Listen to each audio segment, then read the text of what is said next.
ताज्या आणि सुपरफास्ट बातम्या पाहण्यासाठी स्वराज्य न्यूज मराठीला सबस्क्राईब करा आणि बेल बटन प्रेस करा. 2,000 रुपयांसाठी झालेल्या वादातून तुळजाराम शंकर जाधव, दीपक शंकर जाधव दोघेही राहणार कल्पनानगर अक्कलकोट रोड व बालाजी शंकर जाधव राहणार रविवार पेठ यांनी गोविंद जाधव यांच्या अंगावर गाडी घालून खून केला. मृताची पत्नी सुशीला गोविंद जाधव राहणार रविवार पेठ कोचन प्रशाली शेजारी यांनी तिघांविरुद्ध जेलरोड पोलीस ठाण्यात फिर्याद दिली असून त्यानुसार गुन्हा दाखल झाला आहे. 11 जून रोजी रात्री 8:30च्या सुमारास गोविंद जाधव त्यांचा मुलगा किरण हे थांबले होते.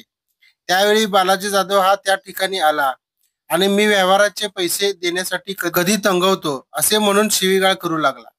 त्याने मारहाण करून तुला जिवंत सोडणार नाही अशी गोविंद यांना धमकी दिली.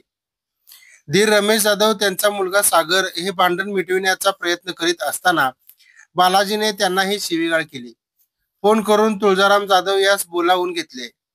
त्यावेळी गल्लीतील शंकर जाधव पाटील यांनी सोडवासोडवी करून उद्या बोलू म्हणून सगळ्यांना घरी पाठवून दिले. त्यानंतर बुलेटवर हात ठेवून गोविंद जाधव व त्यांचा मुलगा उभे होते.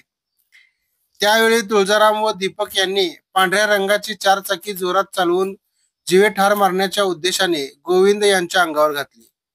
गोविंद जाधव खाली पडले आणि त्यांना श्वास घ्यायला त्रास होऊ लागला.